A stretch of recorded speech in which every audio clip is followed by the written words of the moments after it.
The champagne flute slipped through my fingers. I lunged for it, my hand closing around empty air as the glass tumbled toward the Italian marble floor.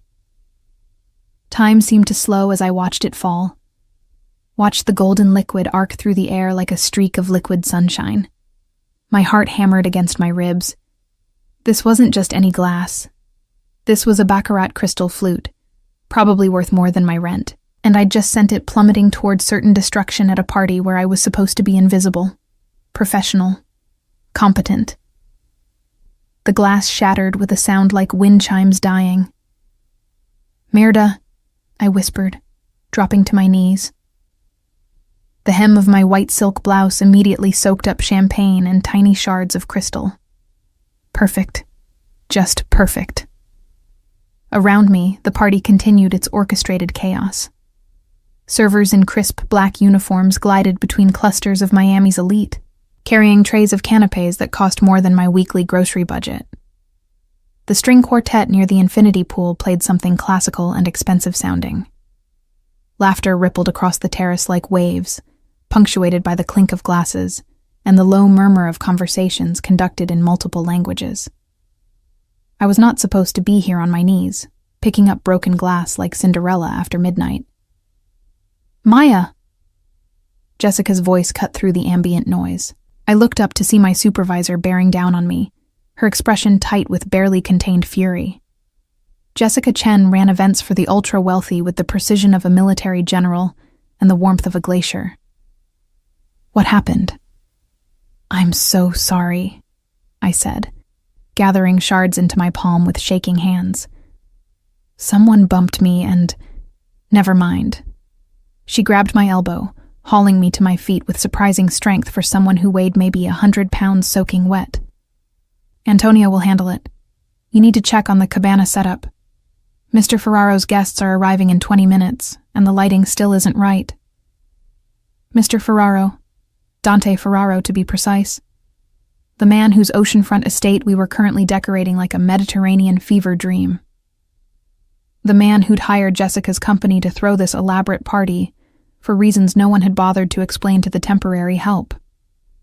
The man I'd been carefully avoiding all evening, despite the magnetic pull I felt every time I caught a glimpse of him across the terrace. Not that I was supposed to notice him. I was here to work, to collect my paycheck, to add another client to my portfolio so I could eventually stop taking these soul-crushing event jobs and focus on my graphic design business.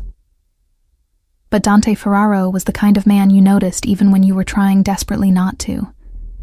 I'd seen him exactly 3 times since arriving at the estate 6 hours ago. The first time, he'd been standing on the upper balcony, phone pressed to his ear, his posture radiating the kind of casual power that came from never having to explain yourself to anyone.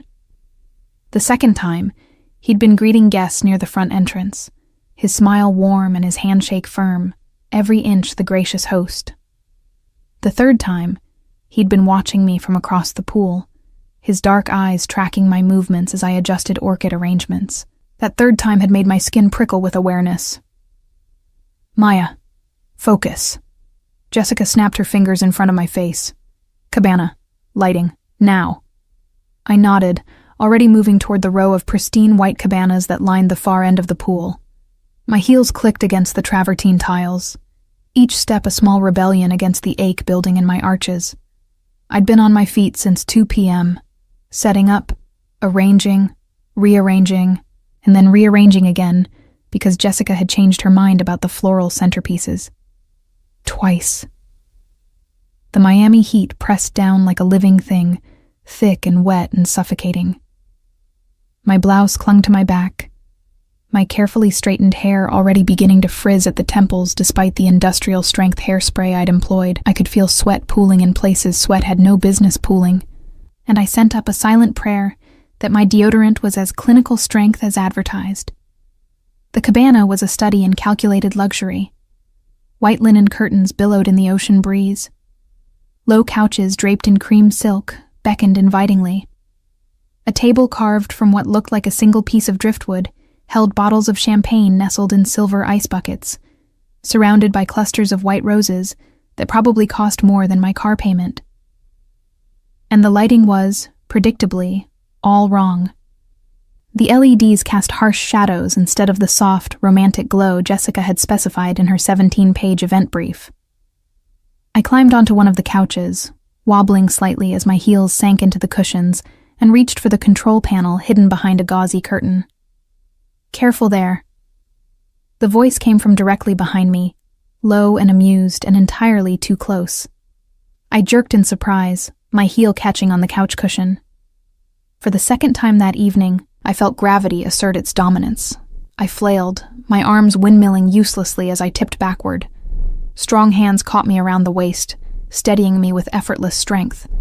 The contact sent electricity racing up my spine, made my breath catch in my throat. I could smell him. Cedar and bergamot and something darker, more complex. Something that made my hindbrain sit up and take notice. "Easy," the voice said, and I knew who it was before I turned around. Dante Ferraro stood less than a foot away, his hands still bracketing my waist. Up close, he was even more devastating than he'd been from across the terrace. Mid-30s, maybe. Tall, easily 6'2". Broad shoulders filling out a white linen shirt that probably cost more than my entire wardrobe. Dark hair swept back from a face that looked like it had been designed by someone with a very specific idea of masculine beauty. Strong jaw, high cheekbones, lips that managed to be both sensual and somehow dangerous. But it was his eyes that held me frozen. Dark, almost black, framed by thick lashes that would have been wasted on anyone less aggressively male. Eyes that seemed to see straight through the professional mask I'd been wearing all night, down to the messy, complicated truth underneath. "Mr. Ferraro," I managed, my voice coming out breathier than I'd intended.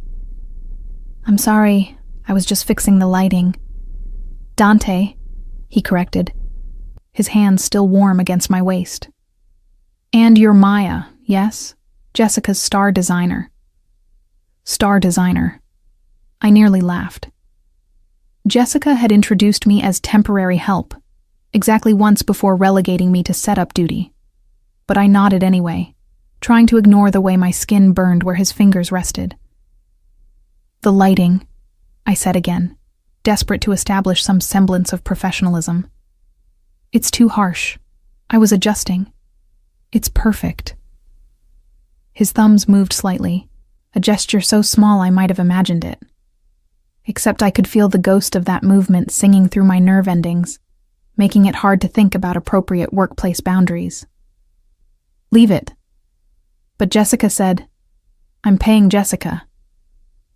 His smile was slow, predatory. "And I'm telling you it's perfect. Just like this." His gaze dropped, traveling slowly down my body in a way that should have offended me, but instead made heat pool low in my belly. "You've done excellent work tonight." I should have stepped back. Should have thanked him politely and returned to my duties. Should have remembered that I was here to work, not to get swept up in the gravitational pull of a man who was so far out of my league we weren't even playing the same sport. Instead, I stood there like an idiot, my heart racing, his hands still on my waist. "Thank you," I whispered, and hated how small my voice sounded. He released me abruptly, stepping back to create a respectable distance between us. The loss of contact felt like a physical thing, like someone had peeled away a layer of my skin. I wrapped my arms around myself, suddenly cold, despite the humid evening air. "Your guests," I said, grasping for anything that might restore the natural order of things. "They're arriving soon. I should—" "Yes." His expression shuddered, the warm interest replaced by something cooler, more distant. "You should check with Jessica. Make sure everything is ready." It was a dismissal, polite but firm.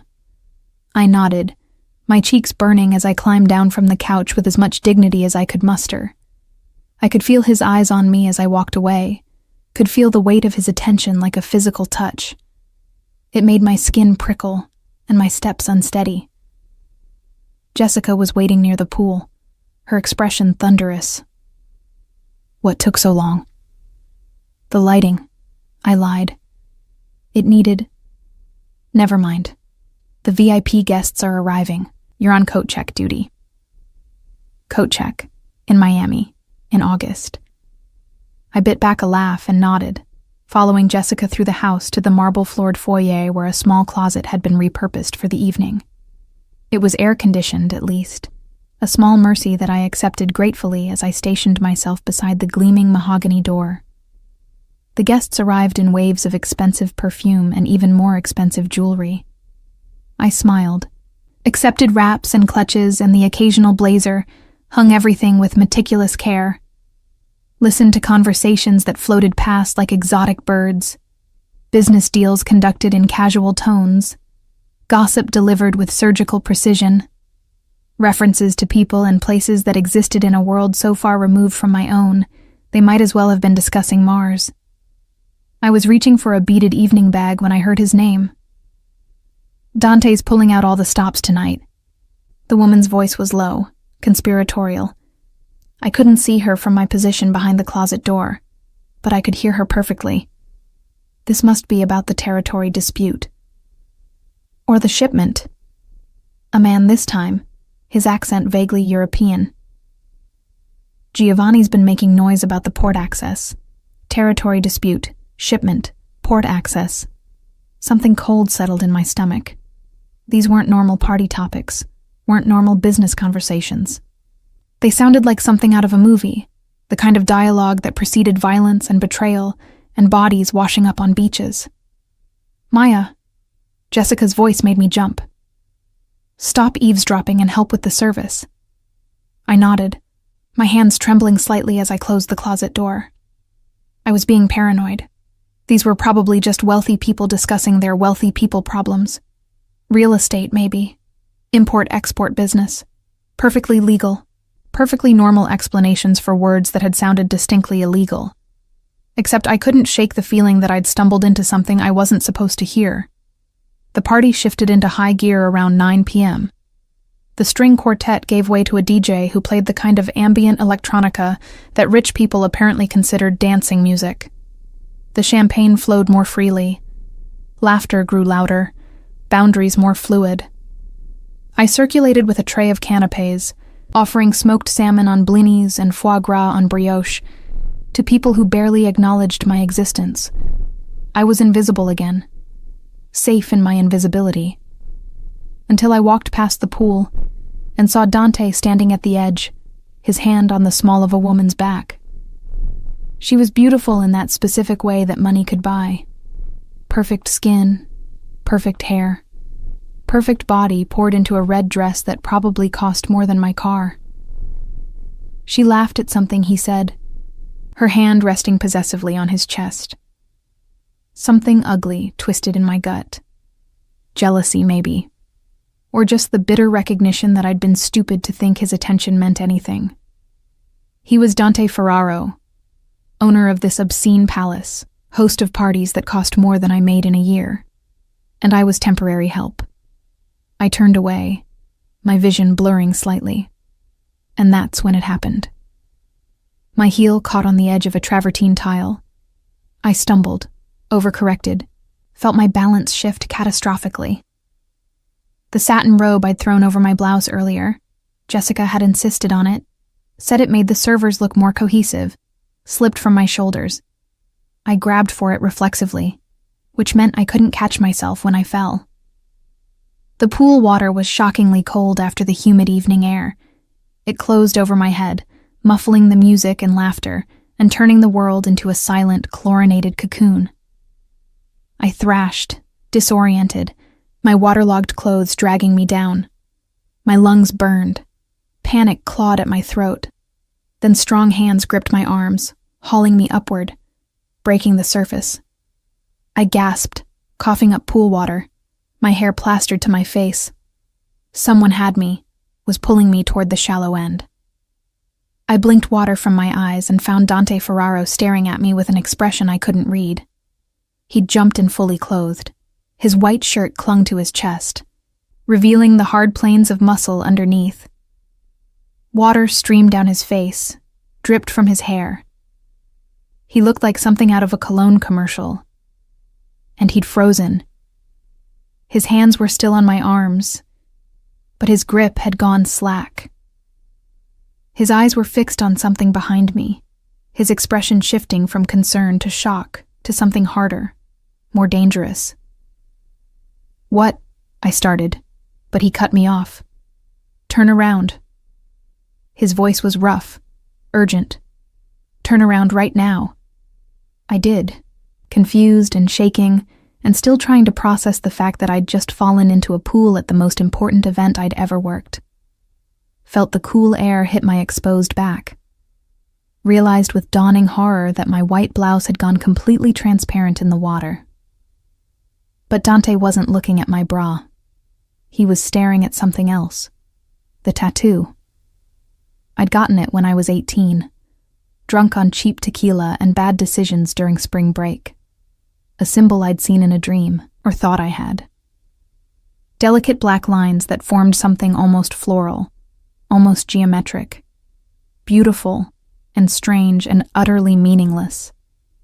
Except Dante Ferraro was staring at it like he'd seen a ghost. "Where did you get that?" His voice was barely above a whisper, but it cut through the party noise like a knife. "Who gave you that mark?"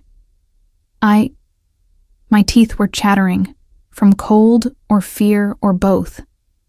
"I don't know what you... Who are you?" He grabbed my shoulders, turned me to face him. His eyes burned into mine, dark and intense, and absolutely terrifying. "Who the fuck are you, really?" Before I could answer, before I could even begin to formulate a response, strong hands grabbed me from behind. Someone wrapped a towel around my shoulders. Jessica's voice sharp with annoyance. "I'm so sorry, Mr. Ferraro. She's new. She didn't mean..." "Get everyone out." Dante's voice was ice cold, utterly commanding. "Clear the property, now." Jessica made a small, shocked sound. "Sir, the party is over." He didn't look away from me. "Everyone leaves. Everyone except her." The last guest left at 10:47 p.m. I knew because I'd been watching the ornate clock above the fireplace in Dante's study for the past 37 minutes, counting down each second like a prisoner awaiting execution.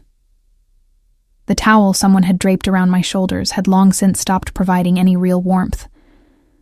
My wet clothes clung to my skin, making me shiver despite the air conditioning that hummed quietly through the mansion's vast network of vents.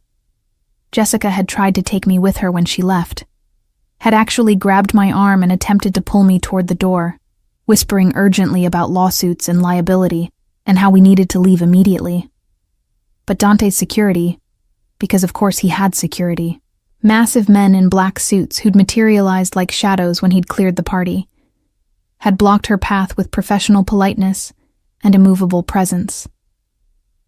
"Ms. Reed stays," one of them had said, his voice carrying the trace of an accent I couldn't place. Eastern European, maybe. "Mr. Ferraro's orders." Jessica had looked at me with something between pity and fury before she'd left, promising to call the police if I didn't text her within the hour. I'd nodded, though we both knew she wouldn't. Jessica Chen didn't call the police on clients who could afford to throw parties that cost 6 figures. She valued her business too much for that kind of professional suicide. Now I sat alone in a study that probably cost more than my parents' house, wearing borrowed clothes that made me feel like a child playing dress-up. Someone, a housekeeper I assumed, though I hadn't seen her, had left a stack of dry garments outside the bathroom door while I'd showered in a marble sanctuary that featured heated floors and a rainfall showerhead the size of a dinner plate. The clothes were expensive. Silk pajama pants in deep emerald green, a matching camisole that fit perfectly despite the fact that no one should have known my size. The fact that they fit perfectly was its own kind of terror. I stood and walked to the floor-to-ceiling windows that overlooked the ocean. The party debris had already been cleared with supernatural efficiency. The pool sparkled innocently under strategically placed lights. White cabanas swayed gently in the breeze. It looked peaceful, normal, like nothing dramatic had happened here less than an hour ago. Like I hadn't fallen into that pool and emerged to find my entire reality shifting beneath me. The tattoo on my back pulsed with phantom sensation, as if Dante's stare had burned itself into my skin. I'd looked at it 1,000 times over the years, traced its elegant lines in bathroom mirrors, explained it away as a drunken mistake to the few people who'd seen it. My adoptive parents had been horrified when I'd come home from spring break with permanent ink marking my skin. They'd insisted I have it removed, offered to pay for the laser treatments. But I'd refused. Something about the symbol had felt right, felt important in a way I couldn't articulate. Like it meant something I was supposed to remember, but couldn't quite grasp. The study door opened without a knock.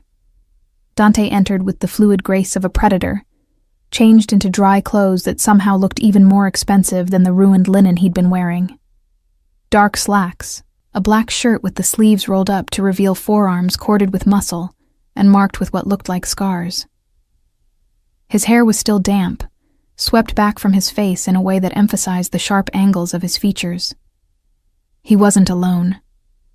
The man who followed him was older, maybe 60, with silver hair and eyes that held the kind of cold intelligence that came from surviving in a world that didn't forgive mistakes. He wore a 3-piece suit despite the hour, despite the heat, and carried himself with the rigid posture of someone who'd spent time in the military. "Sit down, Maya." Dante's voice was different now. Not warm and amused like it had been by the cabana. Not shocked and urgent like it had been in the pool. This was the voice of a man who gave orders and expected them to be followed without question. I sat, my hands twisting in my lap. The older man pulled a tablet from his briefcase and began swiping through screens with practiced efficiency. Dante remained standing, his arms crossed over his chest, his eyes fixed on me with an intensity that made it hard to breathe. "This is Alessandro Romano," Dante said, nodding toward the older man. "He's been with my family for 30 years. He handles sensitive matters."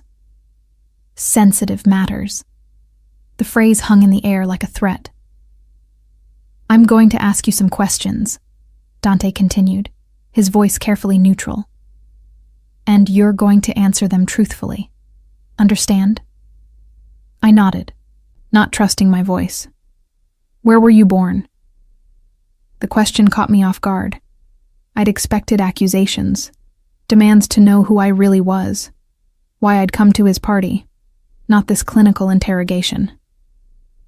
"I don't know," I admitted. "I was adopted when I was 6 months old. The agency in Orlando never told my parents where I came from originally." Alessandro made a note on his tablet. Dante's expression didn't change. "Your adoptive parents. Names? David and Sarah Reed. They live in Tallahassee." My hands were shaking now. I pressed them flat against my thighs, trying to appear calmer than I felt. "They're good people, retired teachers. They don't have anything to do with whatever this is." "And the tattoo?" Dante moved closer, his shadow falling across me. "When did you get it?" "Spring break 2018. I was 18, stupid, drunk." The words tumbled out too fast. "I saw the design in a dream, or I thought I did. It felt important. I know that sounds insane, but show me." It wasn't a request. I stood on trembling legs and turned around, lifting the silk camisole to expose my back. I heard Dante's sharp intake of breath, heard Alessandro murmur something in Italian that sounded like a prayer or a curse. "Cristo Santo," Alessandro whispered. "It's exact, down to the last detail." "I can see that." Dante's voice was tight, controlled in a way that suggested barely restrained emotion. "Take a picture. We need to send it to Vitale." The click of the camera made me flinch. I lowered my shirt and turned back around, my heart pounding so hard I could feel it in my throat. "Please," I said, and hated how my voice broke on the word. "Please just tell me what this is about. Why does my tattoo matter? Who do you think I am?" Dante and Alessandro exchanged a look that spoke of decades of shared history, of conversations conducted in glances rather than words. Finally, Dante sighed and ran a hand through his hair, disrupting the perfect styling. 23 years ago, he said slowly, there was a war between the major families in South Florida. Territory disputes, business disagreements, the usual bullshit that men kill each other over. He paused, his jaw tightening. One of those families was the Santoros. Old blood, Sicilian roots, connections that went back generations. They controlled the port traffic, ran most of the import operations from Miami to Fort Lauderdale. I wanted to interrupt, to tell him I didn't care about mob history, that I just wanted to go home and forget this night had ever happened. But something in his expression kept me silent. The Santoro family had a daughter, Dante continued. Gabriella. She was maybe 13 when the war started. Beautiful kid, smart, loved art and music. She was supposed to be untouchable. There are rules, even in our world. You don't hurt children. You don't target families. What happened to her? I asked, though some part of me already knew. She disappeared. Alessandro spoke for the first time, his accented English careful and precise. During a raid on the Santoro compound, there was a fire, confusion, gunshots. When the smoke cleared, Gabriella was gone. Her parents assumed she'd died in the fire, that her body had been incinerated. They found remains, children's bones. DNA testing wasn't what it is now. They buried an empty casket and tried to move on. But she didn't die, I whispered, understanding dawning with cold, terrible clarity.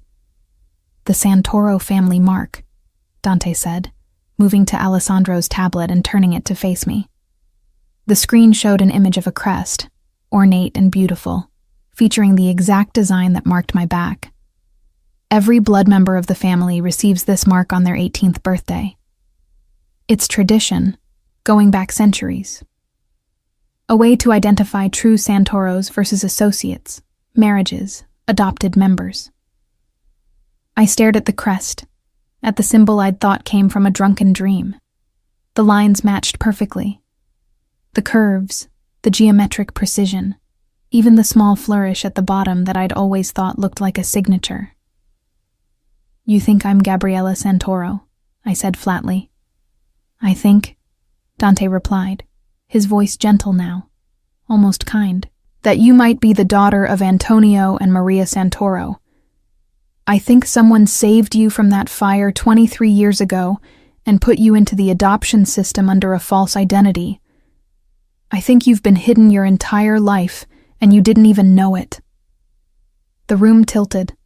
I gripped the arms of the chair, focusing on breathing, on not passing out or throwing up or doing any of the other things my body desperately wanted to do in response to this impossible information. That's insane, I managed. I'm a graphic designer from Tallahassee. My parents are teachers.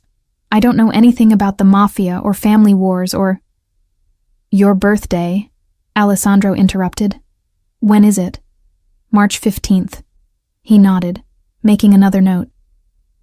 Gabriella Santoro was born March 15th, 2001. You would be 24 now, yes? 24. The same age Gabriella would be if she'd survived. This is a mistake, I said, standing abruptly.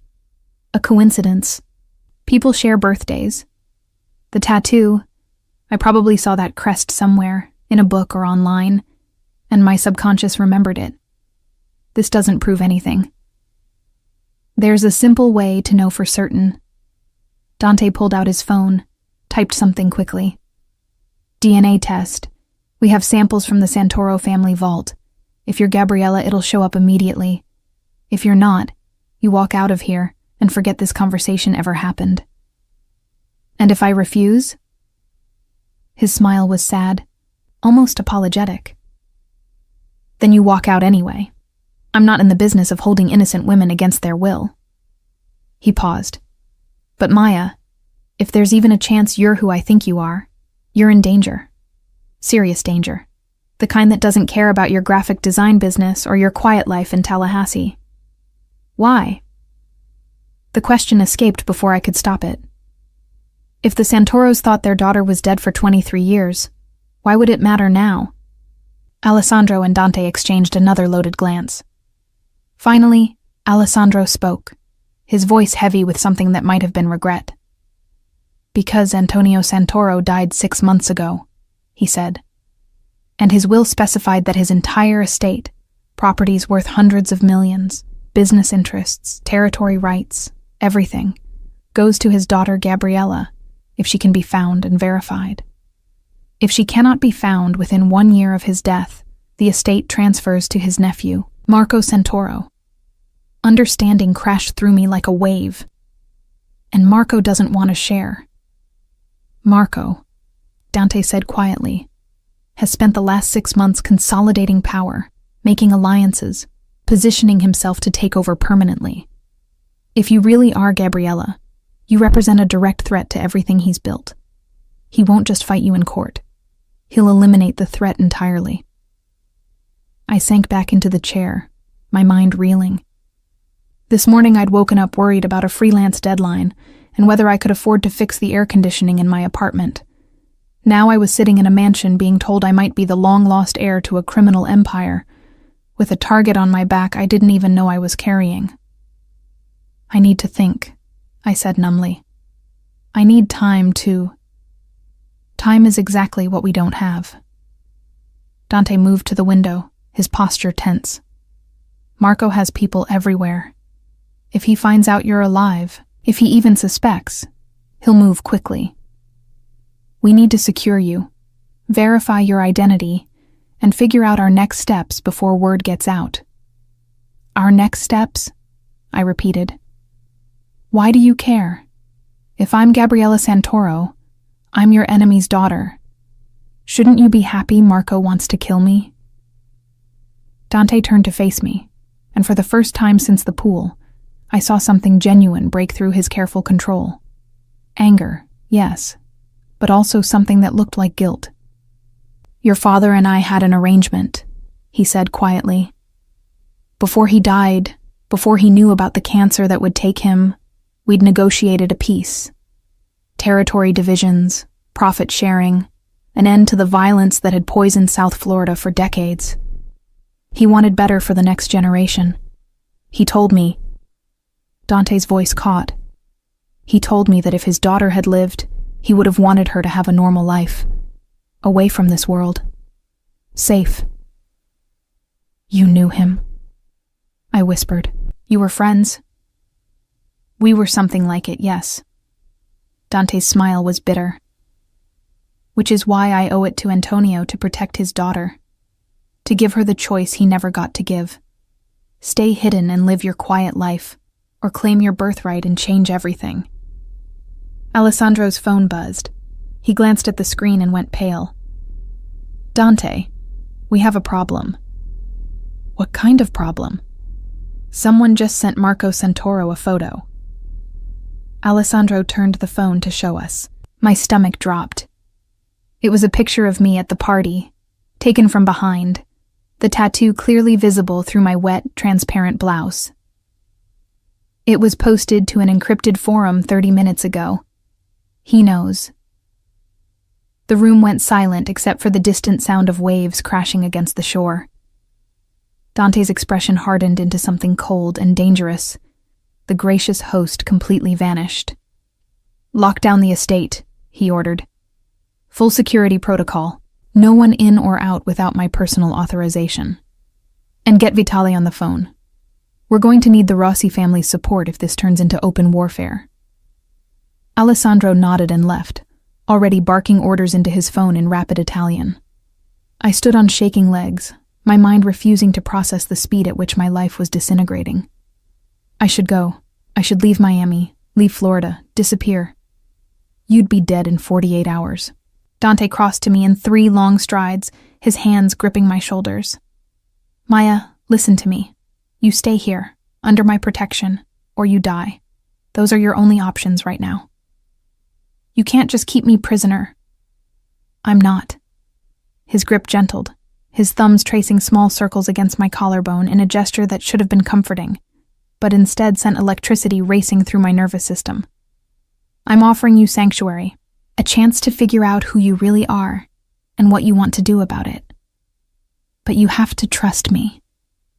I looked up into those dark eyes, searching for deception, for ulterior motives, for any sign that this was just another manipulation. But all I saw was grim determination and something that might have been genuine concern.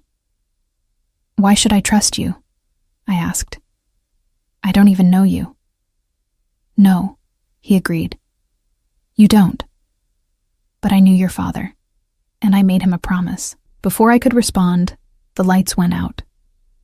The mansion plunged into darkness so complete it felt solid, oppressive. I heard Dante curse in Italian, felt his hands tighten on my shoulders. Then the emergency generators kicked in, bathing everything in dim red light that made the study look like a crime scene. Stay close to me, Dante ordered, pulling me against his side. His body was warm, solid, radiating the kind of controlled strength that came from years of training. Don't make a sound. We moved through the darkened mansion like ghosts. I could hear shouts in the distance, the crack of what might have been gunfire. My heart hammered against my ribs. This couldn't be happening. This was Miami, not some war zone. People didn't storm mansions and cut power and... Glass shattered somewhere below us. More shouts, closer now. Dante pulled me into what looked like a bedroom, shutting the door silently behind us. He moved to a painting on the wall. A Monet, I thought numbly. An actual fucking Monet. And swung it aside to reveal a biometric scanner. He pressed his palm against it. The scanner beeped softly, and a section of the wall slid open to reveal a hidden room. Inside, he whispered. Now. I stumbled into the darkness. Dante followed and the wall slid shut behind us, sealing us in what appeared to be a panic room. Emergency lighting flickered on automatically, revealing a space about the size of my apartment bedroom. Monitors lined one wall, showing security feeds from around the estate. A small arsenal of weapons occupied another wall. There was a bed, a bathroom, supplies that suggested someone could hide here for days if necessary. On the monitors, I watched masked figures move through the mansion with military precision. 6 of them, maybe more. They moved like professionals, like people who killed for a living. They're here for you, Dante said quietly, standing close enough that I could feel his breath against my ear. Marco sent them. He's not wasting any time. How did they find me so fast? My voice was barely a whisper. Someone at the party must have recognized the tattoo, sent that photo to Marco with your location.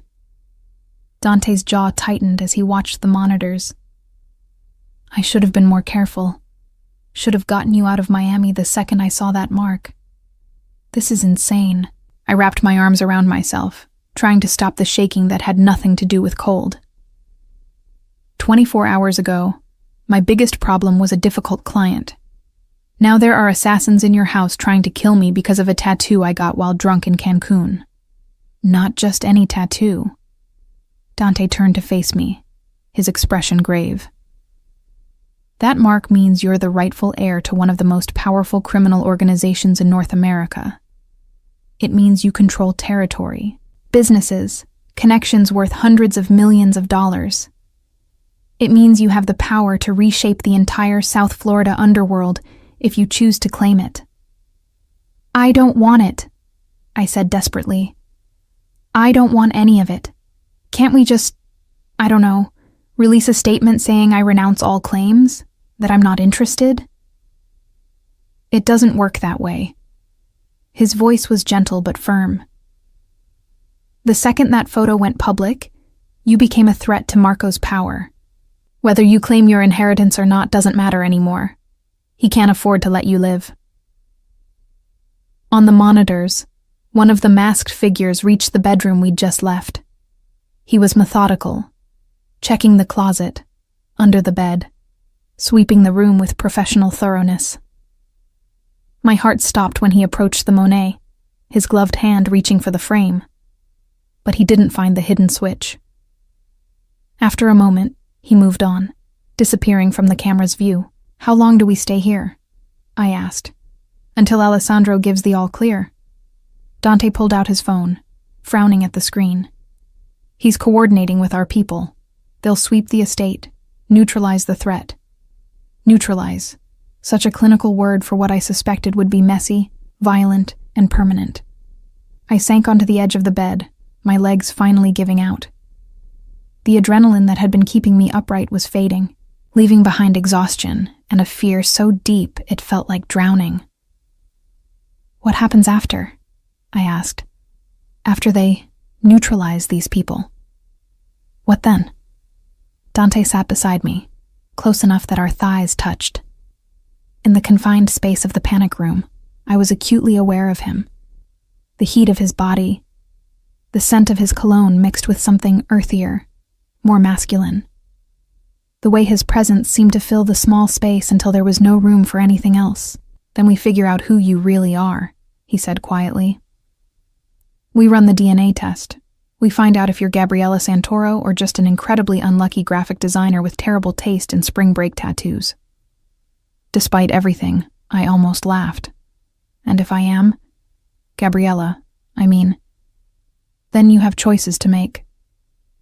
He turned to face me, and in the dim emergency lighting, his features looked carved from shadow and stone. "You can stay hidden. I'll help you disappear completely. New identity. New life.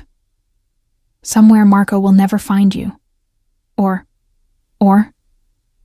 you can fight." His hand found mine, his fingers intertwining with my trembling ones.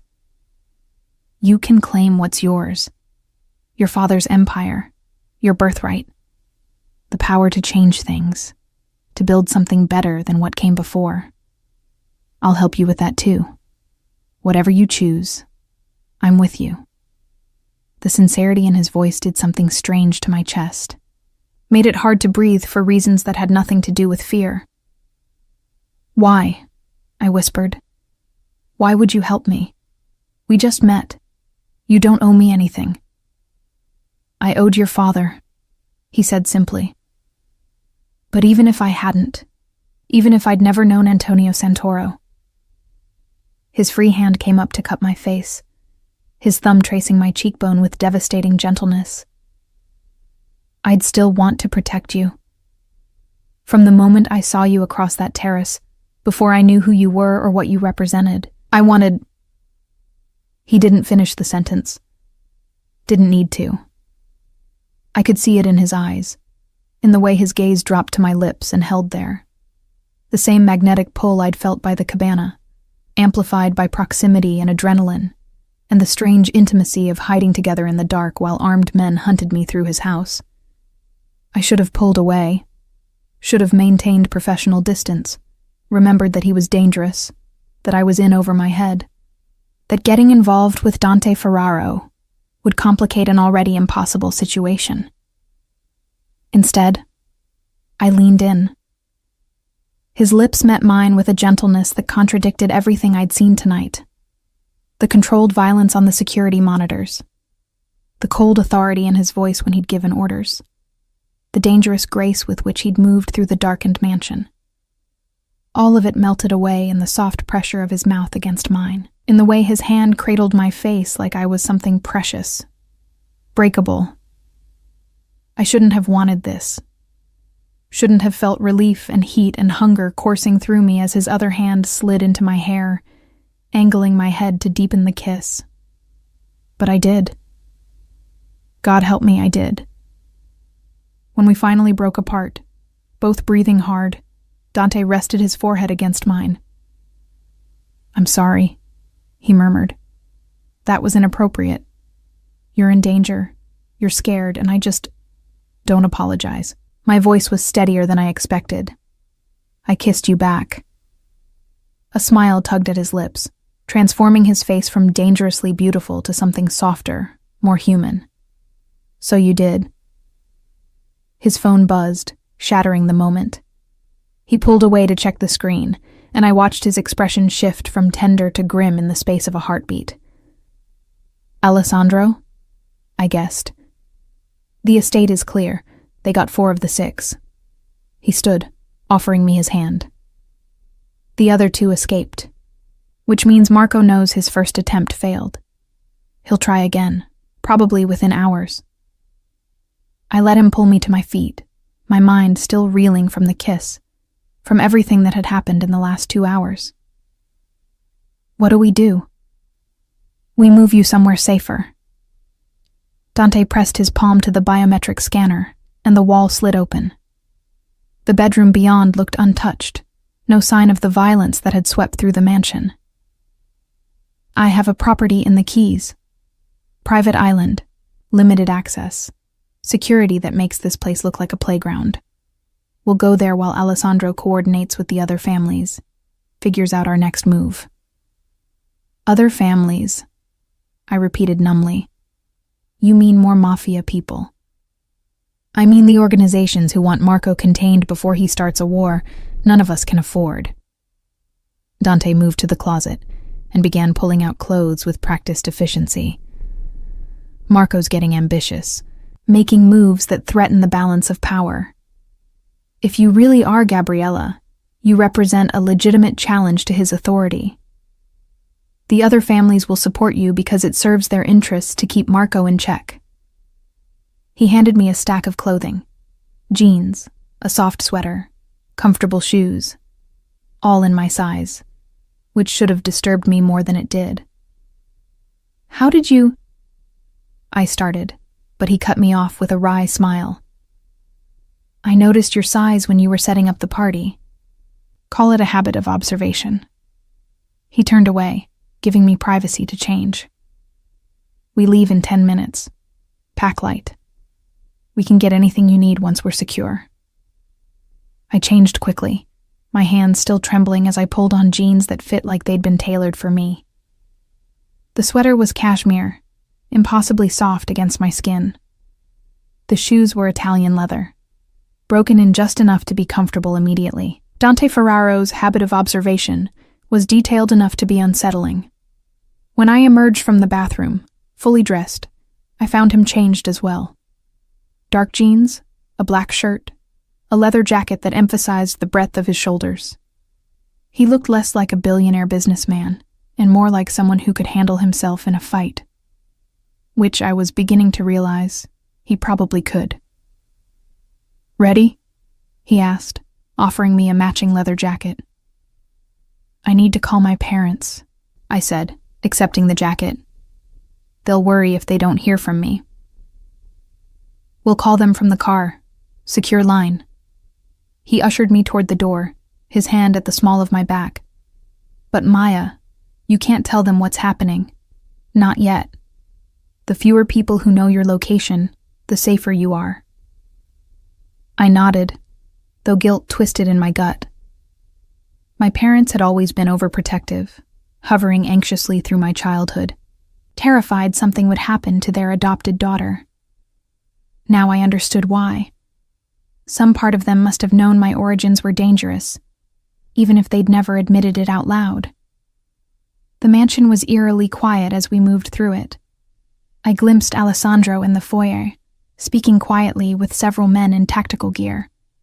He saw us and nodded once, a gesture of acknowledgement and something that might have been approval. Outside, a black SUV waited, engine running. The driver was one of Dante's security team, a massive man who looked like he bench-pressed motorcycles for fun. He nodded respectfully as Dante opened the back door for me. Straight to the Keys, Dante ordered. Take Route 1, not the highway, and Luca. No one follows us, Luca finished, his voice a gravelly rumble.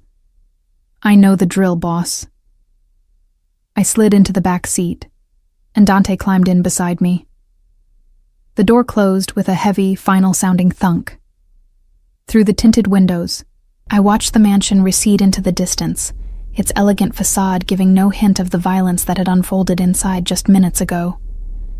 Here. Dante handed me a phone. It's secure, encrypted. You can call your parents, but keep it brief.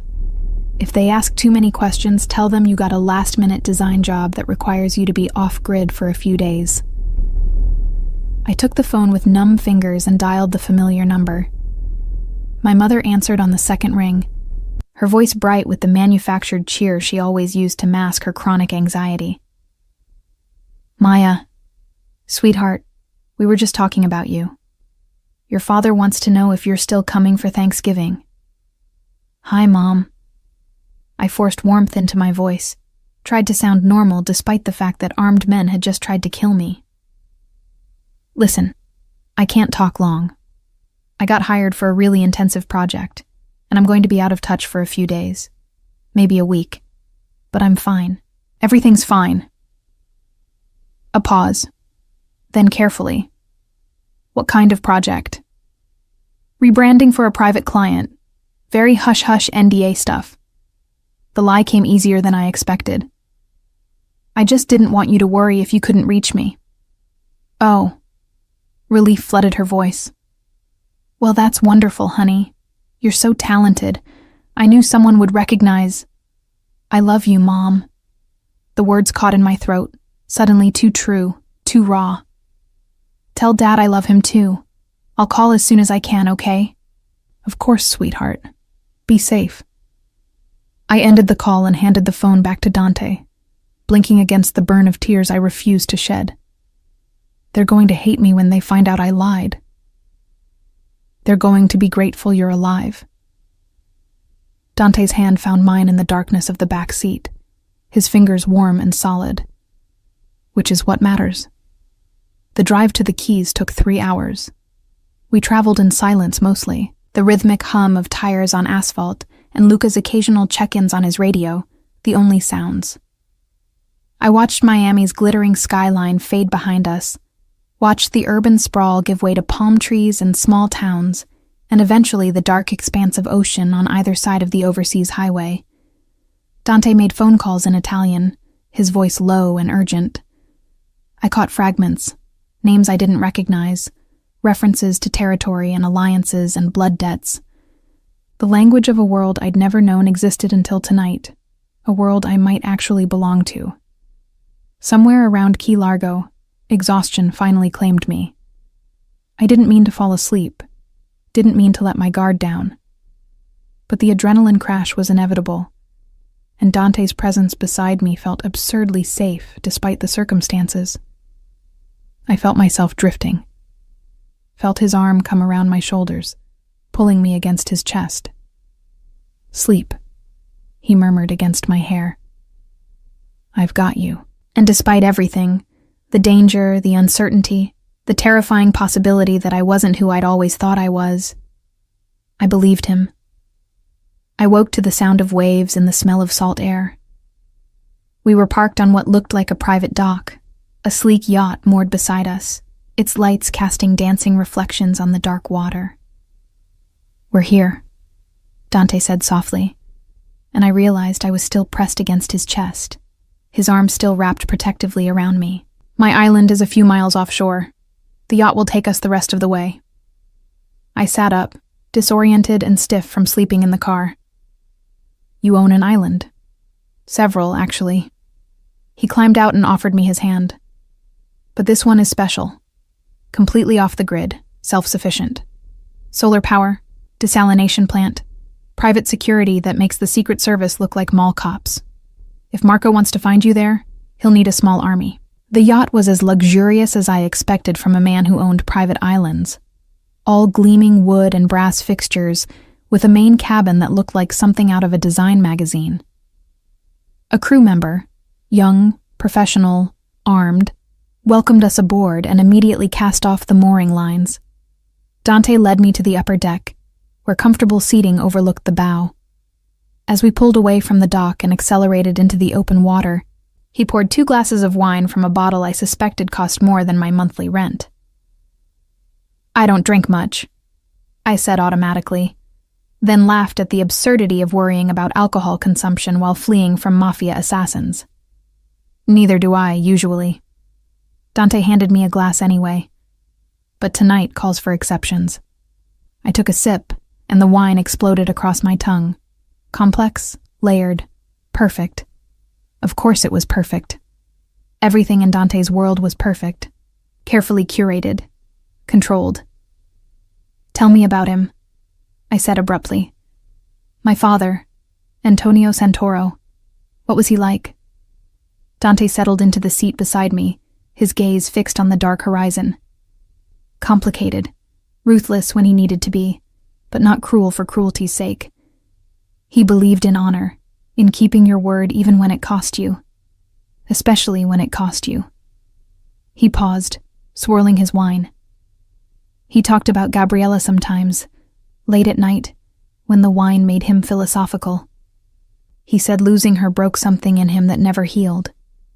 That if she'd lived, he would have found a way out of the life, given her something better. "But she didn't live," I whispered. "I didn't live. The girl he knew died in that fire." "Maybe." Dante turned to look at me, his expression unreadable in the yacht's soft lighting. "Or maybe she survived, grew up safe and loved, became a talented graphic designer with a good heart and terrible luck with spring break tattoos. Maybe Antonio got his wish after all, just not in the way he expected."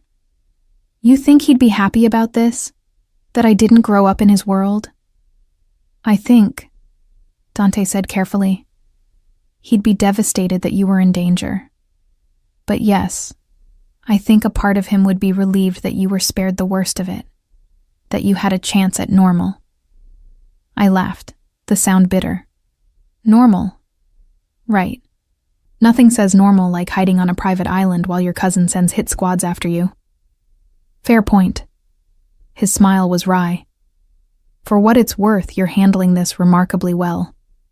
Most people would have fallen apart by now. The night's still young." I took another sip of wine, letting the alcohol warm me from the inside. "Can I ask you something?" "Anything." "Why did you kiss me? Earlier, in the panic room?" I forced myself to meet his eyes. "Was it real, or were you just trying to distract me from freaking out?" Dante set down his wine glass and shifted to face me fully. In the moonlight, he looked like something out of a dream, beautiful and dangerous, and utterly focused on me. "It was real," he said quietly. "Ill-advised, inappropriate, probably a dozen other things that make it a terrible idea, but real."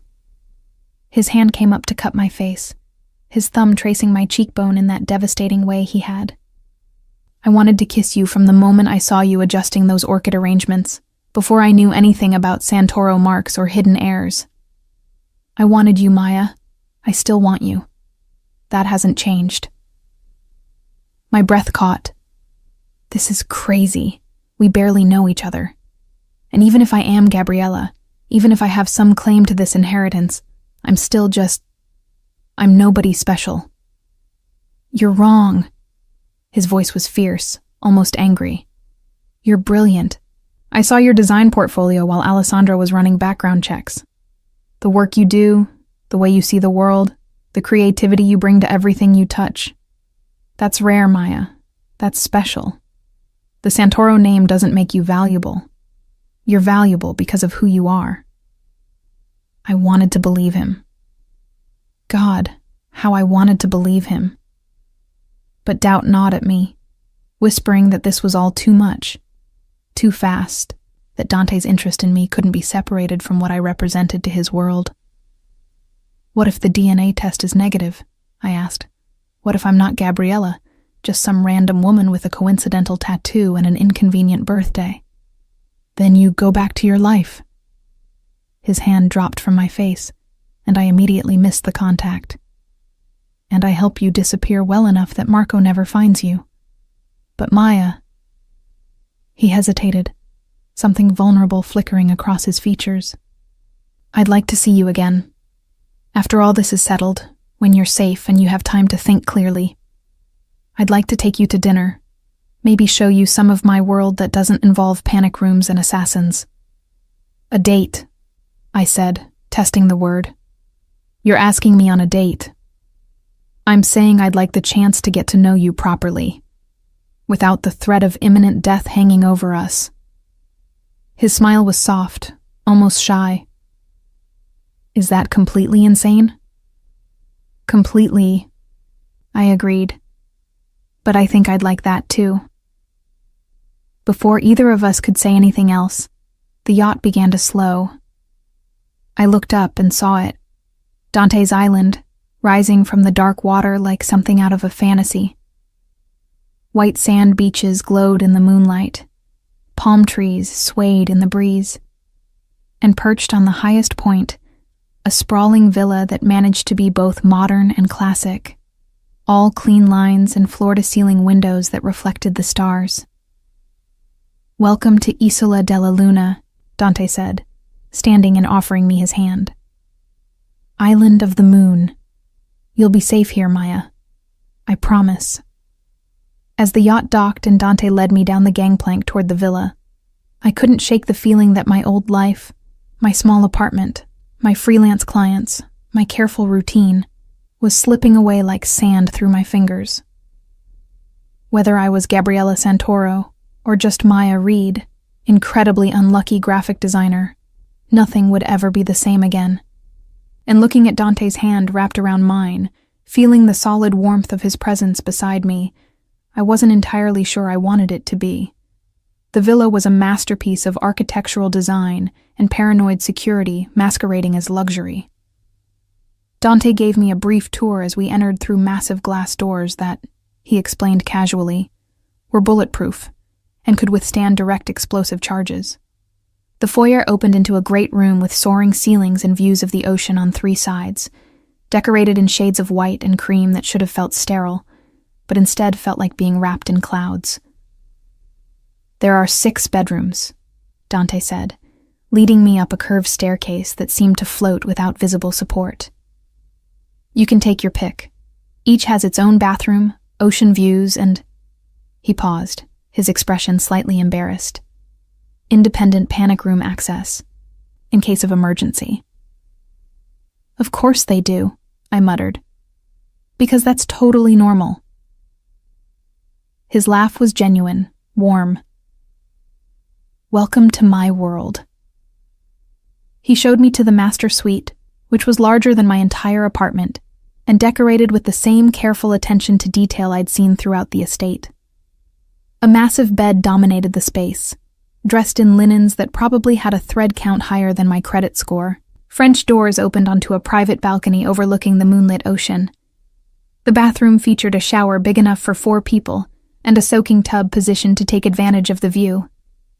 It was, objectively, the most beautiful room I'd ever been in. "I'll be right down the hall," Dante said, lingering in the doorway. "If you need anything at all, just call. The intercom system is voice-activated. Just say my name." I nodded, suddenly aware of how alone we were. No party guests, no security team hovering nearby, no immediate threat forcing us together. Just Dante and me in this beautiful, isolated place, with nothing between us but air and possibility and the weight of everything that had happened. "Thank you," I said, meaning it. "For all of this. For protecting me. For not thinking I'm crazy. For—" I gestured helplessly at the room, at the island, at everything. "For caring." Something shifted in his expression, went soft and dangerous all at once. He crossed the threshold in 3 long strides, and suddenly he was there, close enough that I had to tilt my head back to maintain eye contact. His hand came up to cup my face, and I leaned into the touch without thinking. "Get some rest," he murmured, his thumb tracing my lower lip. "Tomorrow we'll deal with everything. The DNA test, the security protocols, the politics. Tonight, just sleep. Be safe." He kissed my forehead, gentle and chaste, then left before I could respond. The door clicked shut behind him, and I stood there for a long moment, my skin still tingling where he'd touched me, my heart doing complicated things in my chest. I should have been terrified. Should have been planning my escape, questioning everything, refusing to trust this beautiful stranger who'd inserted himself into my life with devastating efficiency. But as I showered in that magnificent bathroom and slipped between those impossibly soft sheets, all I felt was a strange sense of rightness, as if I'd finally found something I hadn't known I was looking for. Sleep claimed me quickly, dragging me down into dreams of fire and water and a man's dark eyes that saw straight through to my soul. I woke to sunlight streaming through gauzy curtains and the smell of coffee and something baking. For a disoriented moment, I thought I was back in my apartment, that the previous night had been some fever dream brought on by too much stress and not enough sleep. Then I saw the ocean through the French doors, remembered where I was, and reality came crashing back with brutal clarity. I found clothes laid out in the bathroom, linen pants and a soft cotton shirt, both in my size, both clearly expensive. I was beginning to suspect Dante had an entire wardrobe prepared for me, which should have been creepy, but instead felt oddly thoughtful, like he'd been preparing for my arrival long before that satin robe fell into his pool. The thought made me shiver with something that wasn't quite fear. I followed the smell of coffee down the floating staircase to find Dante in the kitchen, cooking breakfast with the easy competence of someone who'd done it 1,000 times before. He wore linen pants and a white shirt, the sleeves rolled up to reveal those scarred forearms I'd noticed last night. His feet were bare. His hair was damp, as if he'd recently showered. He looked domestic and dangerous in equal measure, and my traitorous heart skipped at the sight of him. "Good morning," he said, glancing up with a smile. "I hope you like frittatas. I made one with local vegetables from the island's greenhouse." "You have a greenhouse?" "Solar-powered, climate-controlled. Produces enough food to keep the island self-sufficient for months if necessary." He slid a perfectly golden frittata onto a plate and handed it to me. "Coffee's fresh. Help yourself." I poured coffee from a French press. Of course it was a French press.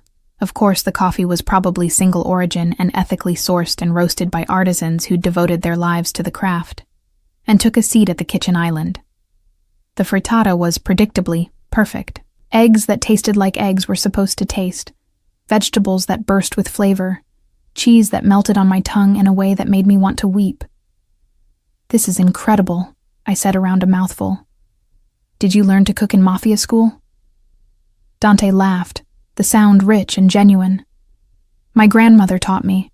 She insisted all her grandchildren know how to feed themselves properly. Said depending on others for basic survival was a weakness. Smart woman. The smartest." His expression went soft, nostalgic. "She ran the family for 40 years after my grandfather died. Ruled South Florida with an iron fist wrapped in homemade pasta and strategic marriage alliances." I set down my fork, suddenly not hungry. "Your family, the Ferraros. Where do you fit in all of this? What's your connection to the Santoros beyond knowing my father?" Dante poured himself coffee and settled onto the stool beside me, close enough that our knees touched. "The Ferraros control most of the legitimate business interests in South Florida. Real estate, hospitality, import-export through legal channels. We're the acceptable face of the organization, the ones who go to charity galas and sit on corporate boards and pretend we don't know where half our money comes from." "But you do know." "I've known since I was 12. And my father sat me down and explained exactly what our family business entailed." His jaw tightened. "I've spent the last 15 years trying to legitimize as much as possible, move us away from the violent side of things. It's why Antonio and I became allies. We both wanted something better for the next generation." "Did you succeed?" "Partially." He stared into his coffee cup as if it held answers. "The younger generation is less involved in the traditional activities. We've divested from several problematic businesses, invested heavily in legitimate ventures. But completely cutting ties with the old ways?" He shook his head. "It's complicated. There are obligations, debts, connections that go back generations. You can't just walk away. Can or won't." His eyes met mine, dark and honest. Both. This life, it's in my blood. I've tried to use my position for good, to minimize harm, to protect people who can't protect themselves. But I'm not innocent, Maya. I've made decisions that kept me up at night, done things I'm not proud of. If you're looking for a hero, you're going to be disappointed. The honesty was jarring, refreshing. I'm not looking for a hero. I'm trying to figure out if I can trust you. That's fair. He set down his coffee and turned to face me fully, his knee pressing more firmly against mine. Here's what I can promise you. While you're under my protection, no harm will come to you. Not from Marco, not from anyone. I'll help you discover the truth about your identity, and whatever that truth is, I'll support whatever decision you make about your future. And if you want to walk away from all of this, the inheritance, the family, everything, I'll make sure you can do that safely. And if I don't walk away? Something heated flickered in his eyes. Then I'll stand beside you, help you claim what's yours, teach you how to survive in this world, whatever you need. Why? The question burst out before I could stop it. Why do you care so much? You barely know me. Dante reached out slowly, giving me time to pull away, and tucked a strand of hair behind my ear. His fingers lingered, tracing the shell of my ear in a way that made me shiver. I've spent my whole life surrounded by people who want something from me, he said quietly. Power, money, connections, protection. They see Dante Ferraro, head of the Ferraro organization, and they calculate how I can be useful to them. His thumb traced my jawline. But when you looked at me last night, in that cabana before everything went to hell, you saw just a man. You didn't know who I was, what I could do for you, and you were still interested. I was working, I protested weakly. You were curious. His smile was knowing, almost cocky. I saw it in your eyes, the same pull I felt, like recognizing something in someone you didn't know you were looking for. My breath caught. He was right, of course. I had felt it, that magnetic pull, that sense of recognition that had nothing to do with logic and everything to do with some primal part of my brain that had looked at Dante Ferraro and said mine. Before I could respond, his phone buzzed. He glanced at it and frowned. Alessandro, the DNA results are ready. Everything else fell away. The intimate moment, the charged atmosphere, the breakfast cooling on our plates. All of it vanished in the face of that simple statement. The DNA results were ready. In the next few minutes, I would know for certain whether I was Maya Reed, freelance graphic designer, or Gabriella Santoro, heir to a criminal empire. I don't know if I'm ready for this, I whispered. You don't have to be.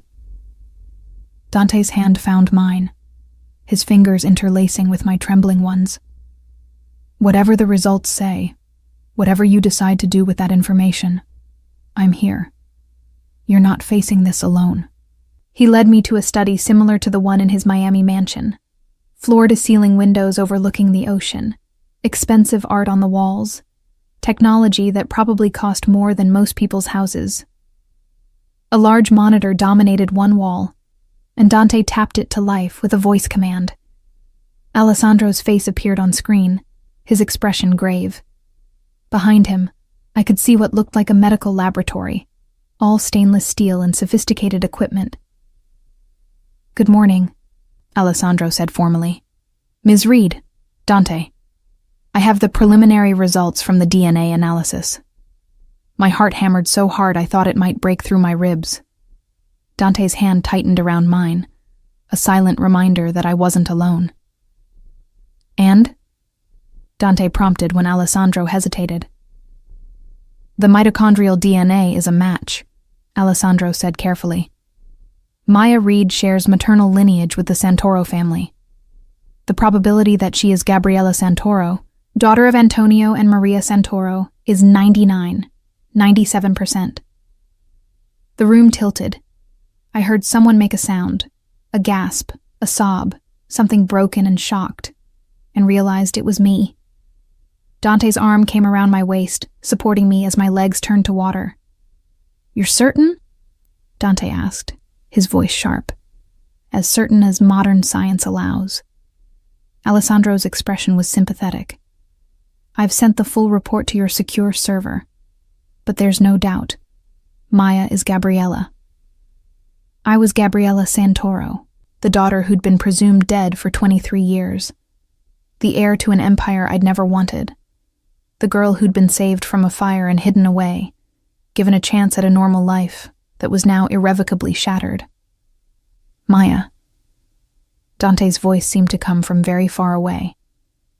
"Breathe. Just breathe." I tried, failed, tried again. Managed a shallow gasp that brought oxygen but no relief from the crushing weight on my chest. "There's more," Alessandro said grimly. "Marco Santoro has issued a formal challenge. He's claiming Maya is an imposter, demanding she present herself before the Council of Families to prove her identity publicly. It's a trap, obviously. The moment she surfaces, he'll kill her." "Then she doesn't surface," Dante replied, his voice cold and hard. "We have the DNA proof. We don't need the Council's approval." "Actually, we do." Alessandro's expression was apologetic. "According to the terms of Antonio's will, the heir must be verified by the Council before taking possession of the estate. It's an old tradition, meant to prevent fraudulent claims. If Maya refuses to appear, Marco can argue she's hiding because she knows she's not really Gabriella." "That's insane," I managed, finding my voice at last. "He's the one who sent assassins after me. Why would I willingly walk into his trap?" "Because," Alessandro said quietly, "it's the only way to claim what's legally yours. And because if you don't appear, Marco will consolidate power quickly. Within a month, he'll control everything Antonio built. The Council won't oppose him if the rightful heir refuses to step forward." I pulled away from Dante, needing space to think, to process. I walked to the windows and stared out at the ocean, at the deceptively peaceful waves rolling toward the shore. Somewhere out there, beyond this beautiful island prison, was my old life. My apartment with the broken air conditioning, my freelance clients who needed logo redesigns, my parents who thought I was working on a secret project. All of it felt like a dream I'd had once, a story about someone else. "I need time," I said, not turning around. "Time to think about what I want to do." "Of course," Dante said. "Alessandro, keep monitoring the situation. Let us know if anything changes." "There's one more thing." Alessandro's voice carried a strange note, something that might have been hope or fear. Marco's challenge specified a meeting location, the Santoro family compound in Coral Gables, the same place where Gabriella disappeared 23 years ago. The weight of that statement hung in the air like smoke. Marco wanted me to return to the place where I'd almost died, where my real parents had lost their daughter, where this entire nightmare had begun. "Absolutely not," Dante said flatly. "It's too dangerous." But I was already turning around, an idea forming. What if that's exactly where we need to go? Both men stared at me like I'd lost my mind. "Think about it," I continued, the pieces falling into place. "Marco's expecting me to hide, to refuse the challenge.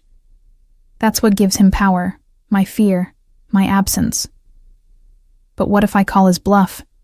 Show up at the compound with enough protection that he can't touch me, prove my identity publicly, and force the Council to acknowledge me as Antonio's heir?" "You'd be walking into a war zone," Dante said, his expression grim. "Even with security, the risk is worth it if it ends this." I moved back toward him, drawn by the magnetic pull that seemed to exist between us regardless of circumstance. "I didn't ask for this inheritance. I don't want to be Gabriella Santoro. But I'm not going to spend the rest of my life hiding either, always looking over my shoulder, waiting for Marco to find me. If I'm going to survive this, I need to face it head on. Dante studied me for a long moment, and I could see the war playing out behind his eyes. The desire to protect me warring with respect for my autonomy. His strategic mind calculating odds against his emotional investment in keeping me safe. If we do this, he said finally, we do it my way. Full security detail, allied families as witnesses, every contingency planned for. You don't take a single step without protection. Agreed. I nodded, relief and terror warring in my chest. Agreed. Alessandro was already typing rapidly on his keyboard. I'll coordinate with the other families, arrange for neutral ground rules. The council meeting can't happen immediately. It'll take at least a week to gather everyone and secure the compound properly. A week, I repeated. 7 days to prepare myself mentally for walking into the lion's den. 7 days on this island with Dante, learning who I really was, deciding who I wanted to become. 7 days before I faced my cousin who wanted me dead and claimed the inheritance that would either save me or destroy everything. We'll use the time wisely, Dante said, dismissing Alessandro with a nod. The screen went dark, leaving us alone in the study. I'll teach you everything you need to know about the Santoro organization, the key players, the business interests, the alliances and rivalries. You'll walk into that council meeting prepared. And after? I asked quietly. After I'm officially Gabriella Santoro, heir to the Empire. What happens then? Dante stepped closer, his hands settling on my hips, pulling me against him. Then you decide what kind of leader you want to be. Whether you want to continue your father's work or dismantle it entirely. Whether you want to embrace this life or find a way to escape it. His forehead rested against mine, his breath warm against my lips. And you decide whether there's room in any of those futures for a man like me. Dante. He kissed me, swallowing whatever I'd been about to say. This kiss was different from the one in the panic room. Deeper, more desperate, carrying the weight of everything unsaid between us. His hands moved from my hips to my back, pulling me closer until there was no space left between our bodies. I melted into him, let him take my weight, let myself stop thinking about assassins and inheritances and impossible choices. For just this moment, I let myself be Maya, and I let myself want Dante Ferraro with an intensity that terrified and thrilled me in equal measure. When we finally broke apart, both breathing hard, he rested his forehead against mine. 1 week, he murmured. 1 week to figure out if this thing between us is real or just adrenaline and proximity. And if it's real? I asked, my hands fisted in his shirt. His smile was slow, dangerous, full of promise. Then we figure out how to make it work. Together. The week passed in a blur of intense preparation and stolen moments of normalcy that felt precious precisely because they were doomed to end. Mornings were devoted to education. Dante transformed the study into a war room, covering the walls with organizational charts, financial statements, and photographs of key players in the South Florida criminal landscape. He taught me about the Santoro Empire with the patience of a professor and the strategic insight of someone who'd spent his life navigating these dangerous waters. Your father controlled 3 primary revenue streams, Dante explained on the second day, pointing to a complex flowchart. Legitimate import-export through the port of Miami, completely legal, very profitable. Semi-legitimate real estate holdings, properties purchased with questionable funds but currently operating above board. And then there's the traditional business. You mean the illegal stuff, I said, taking notes on my laptop. Protection services, gambling operations, certain pharmaceutical distributions. His expression was carefully neutral. Your father was moving away from the more violent aspects, trying to transition into legitimacy like my family has. But these things take time. You can't just abandon networks that have existed for decades without creating power vacuums. I studied the charts, overwhelmed by the sheer scope of it. How much is it all worth? Antonio's personal wealth was estimated at $340 million. The organization's total assets, including properties, businesses, and liquid capital. Dante pulled up another file. North of $1 billion. The number was so large it stopped having meaning. I'd worried about making rent 2 weeks ago. Now I was potentially inheriting wealth that could buy small countries. Marco's been consolidating fast, Dante continued, switching to a timeline. Within a week of Antonio's death, he'd moved to take control of the protection networks. 2 weeks in, he'd absorbed the gambling operations. He's smart, methodical. If we'd waited another month, he would have been untouchable. But we didn't wait. I stood and moved to the window, needing distance from the overwhelming data. Because I accidentally texted you a picture of my ultrasound. I heard him move behind me, felt the warmth of his body as he stopped just close enough to make my skin tingle. Fate works in mysterious ways. Do you believe in fate? I asked, not turning around. I believe in preparation, strategy, and playing the odds. His hand came to rest on my shoulder, a gentle weight. But I'm starting to think there might be something to the universe pushing people together who need each other. I did turn then, finding him closer than expected. In the week we'd spent together, I'd learned to read the subtle shifts in his expression, the way his jaw tightened when he was worried, the slight softening around his eyes when he looked at me, the dangerous stillness that came over him when Alessandro called with updates about Marco's movements. Do you think we need each other? I asked quietly. I think, he said, his hand sliding from my shoulder to cup my face, that you've challenged every assumption I had about what I wanted from life. I think you're brilliant and brave, and you make me laugh even when we're discussing ways you might be assassinated. I think... His thumb traced my lower lip. I think I'm falling for you, Maya, and that terrifies me more than Marco's entire organization. My breath caught. We'd been dancing around it all week, the growing intensity between us, the way we'd gravitated toward each other at every opportunity, the increasingly heated kisses that left us both shaking and wanting more. But neither of us had put words to it until now. I'm falling for you too, I admitted, which is insane. We've known each other for a week. You're literally teaching me how to run a criminal empire. This is the least romantic situation imaginable. His laugh was soft, genuine. Then we'll have to work on that. That afternoon he did. After hours of studying financial reports and memorizing names of allied families, Dante declared we were taking a break.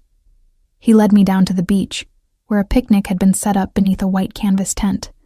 Fresh fruit, local cheese, wine that probably cost more than my car.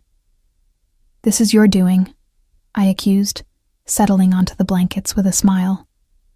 I have many skills, he replied, uncorking the wine with practiced ease. Romancing beautiful women on private beaches is among them. How many beautiful women have you romanced on this particular beach? None. His expression turned serious. I don't bring people here, Maya. This island is my sanctuary, the one place I can be just Dante. Not the head of an organization or my father's son or any of the other roles I play. I've never shared it with anyone. The weight of that admission settled over me. Why me? Because you're the first person I've met who makes me want to share it. He poured wine into 2 glasses, handed me one. The first person who sees me, really sees me, and doesn't want something in return. I took a sip of wine to cover the emotion tightening my throat. That's not entirely true. I want you to keep me alive long enough to claim my inheritance. Fair enough. His smile was warm, teasing. But you wanted me before you knew I could protect you.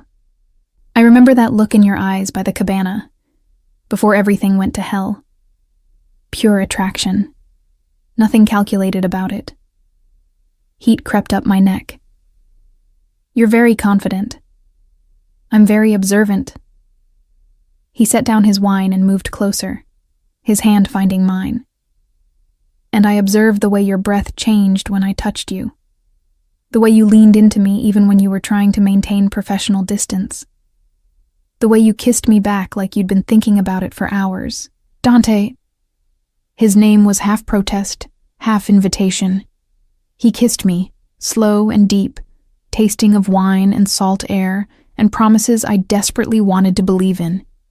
His hands tangled in my hair, angling my head for better access, and I melted into him with a surrender that should have terrified me, but instead felt like coming home. When we finally broke apart, both breathing hard, the sun had begun its descent toward the horizon, painting the sky in shades of orange and pink and gold. "Stay with me tonight," Dante murmured against my neck, his lips tracing a path that made me shiver. Not because of danger or obligation, just because you want to.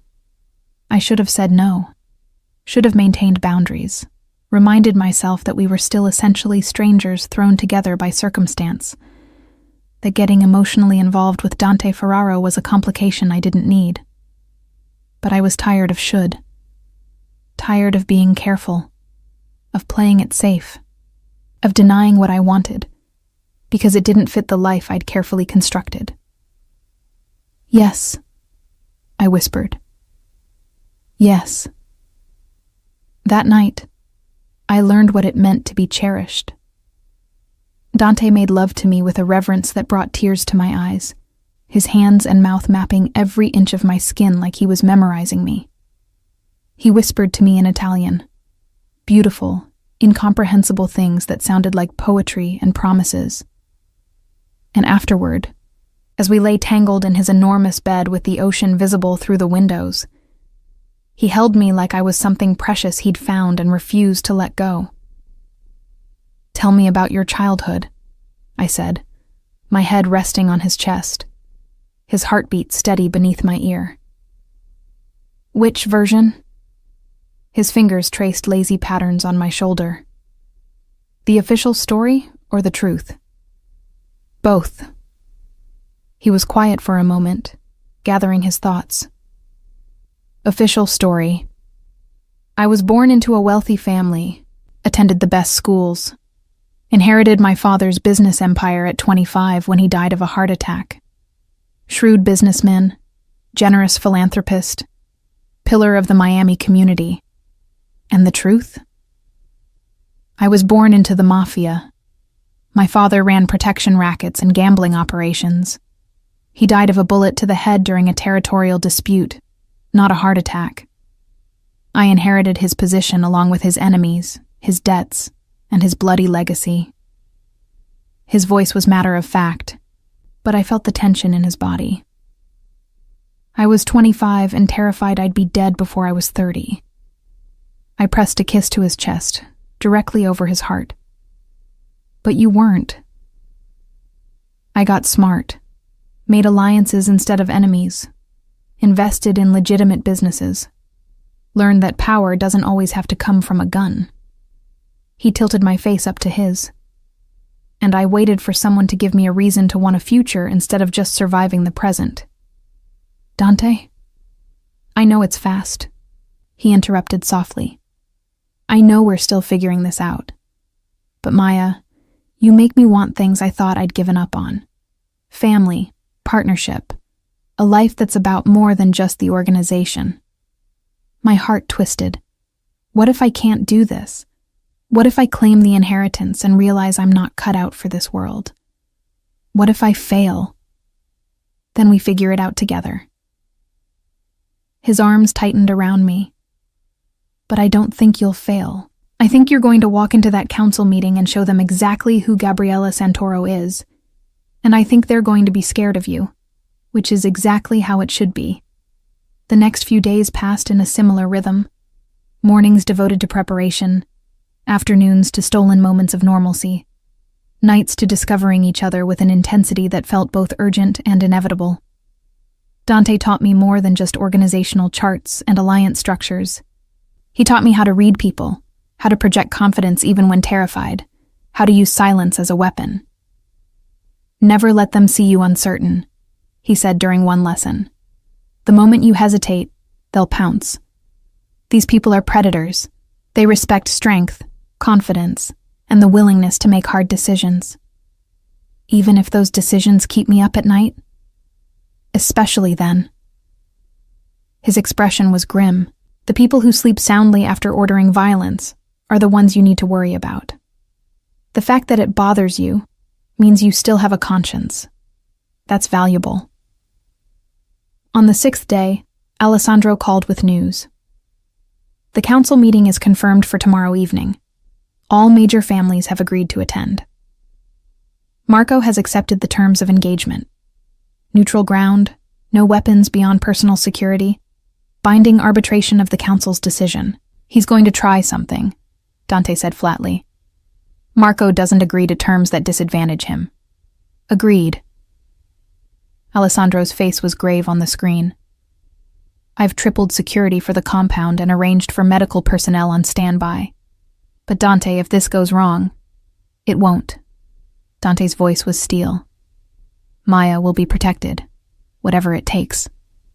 That night, after Alessandro signed off and the reality of tomorrow's confrontation settled over us like a shroud, I found Dante on the beach, staring out at the dark ocean. Having second thoughts? I asked, settling beside him on the sand. About protecting you? Never. He pulled me against his side, his arm warm around my shoulders. About letting you walk into danger when I have the power to prevent it, constantly. You can't protect me from this. It's who I am now. I turned to face him. Gabriella Santoro, heir to an empire I never asked for but can't walk away from. Not anymore. Why not? He challenged. You could still disappear.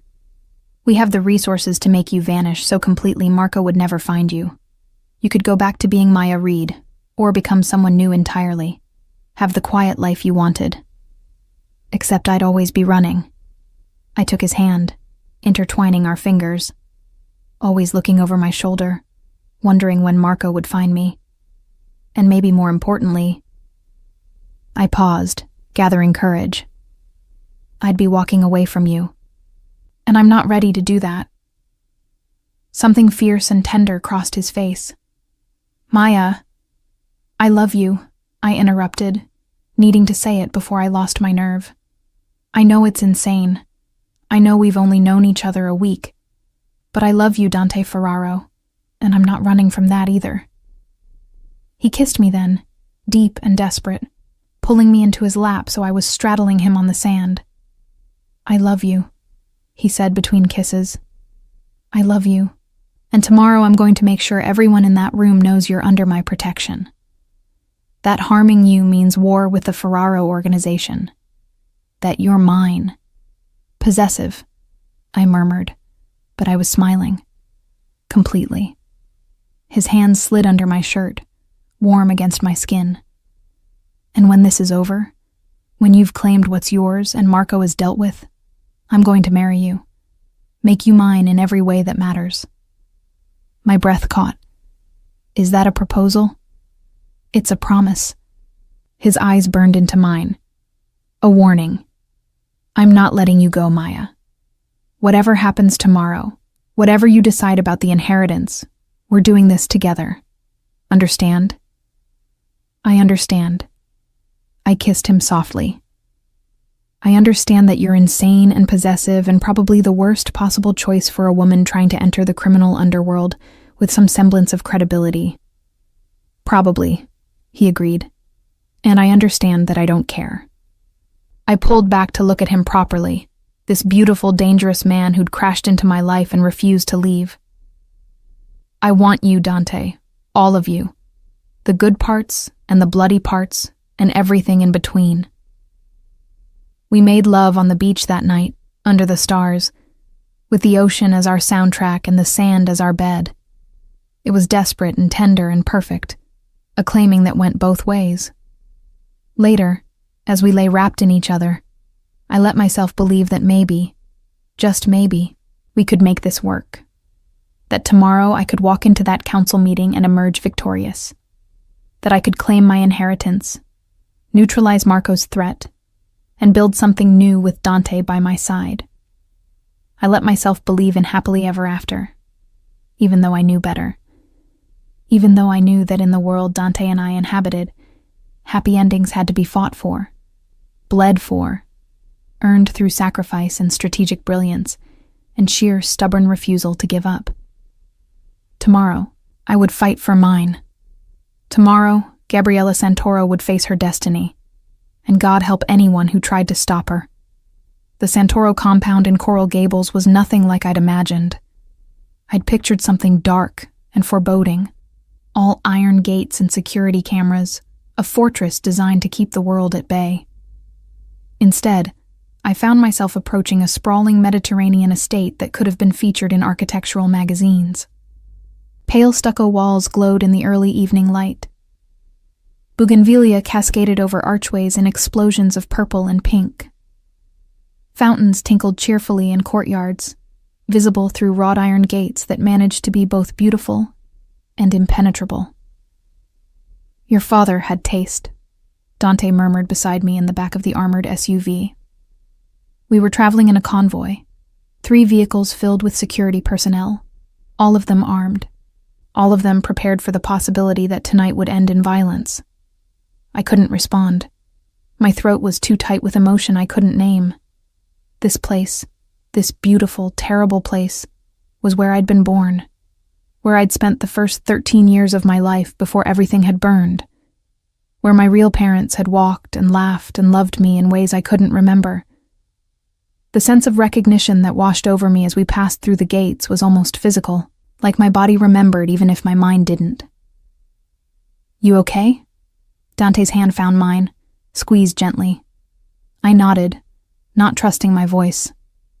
The SUV stopped in a circular driveway where other vehicles were already parked, expensive sedans and SUVs that spoke of wealth and power.